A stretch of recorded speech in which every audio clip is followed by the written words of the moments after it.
Talking linebackers today on the Volquest.com positional previews.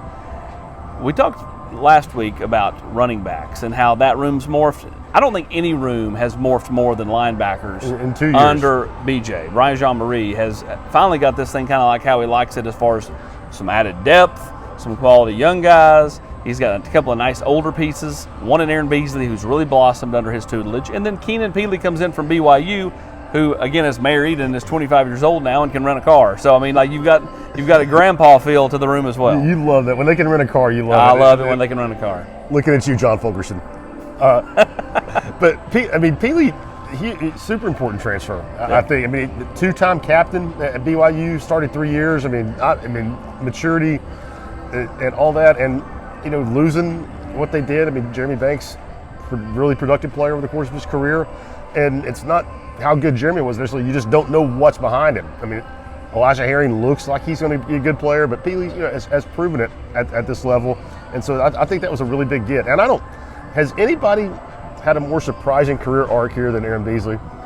No, I don't think so. I mean, when you think about, when he came in, I mean, running back, safety, outside linebacker, and now, I mean, he's turned himself into a really, really good SEC player. Yeah, he really has, and you're right. I mean, when you look at his, I don't want to say it's exactly like Princeton Fant, because Fant literally played like almost every position on this team outside of the center, which is only a slight exaggeration.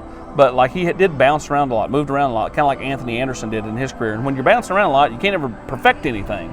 But they finally settled on linebacker. Then he has the hiccup with the off the field deal, and you think, man, and then he just kind of comes back and he puts his head down, he works, and then last year just really blossomed. And of course, had that huge game against Clemson with 2 sacks. So you talk about the older guys, flip it to the younger guys. You bring in Elijah Herring and Caleb Perry over a year ago. Played a little bit last year, showed a little bit of flashes, continuing to grow in the system. Then you bring in 3 in this past cycle: Jeremiah T. Lander, Jalen Smith, and then the 5-star Arion Carter, who I think has a real shot to play this fall. You would think so. I mean, especially with the way that Tennessee's played linebackers. I mean, it's been a rotation, not a 50-50 equal split rotation, but they have played 4 guys pretty consistently. Can one of the freshmen work their way in there? I mean, Arion Carter certainly has all the physical tools in the world, but can he jump ahead of Elijah Herring, who I think is going to be a really good football player? Yep. And Caleb Perry, who looks like $1 million, and I think was behind last year because really played all over the field in high school. Yep. Really had never kind of learned to be a linebacker. So from where that room was at 2 years ago to where it is now, it's dramatic. It is really dramatic, and again, I think nobody's happier than Brian Jean-Marie, who a year ago played 4 guys for most of the year. I think he's playing at least that this year, which means, that's why I think, you're talking Elijah Herring's going to play a lot more.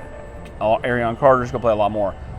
What happens with Caleb Perry, Jeremiah T. Lander, Jalen Smith, who kind of settles themselves out in fall camp and finds their way to the field? Brian Jean-Marie, I think, has done one of the better jobs on this team of developing talent in his couple of years here, and proved to me, I think, to be one big asset on the defensive side. You can just look at, we've already talked about Beasley, but there's no better example of player development on the roster than him. I mean, led the team in tackles last year, led the team in TFLs, has turned himself, I guess, he's always been a great athlete, but he has learned the position to the point now where he can use that athleticism. You can see the sideline to sideline speed show up. You can see he's so much more instinctive, especially as a blitzer, where you see those TFLs.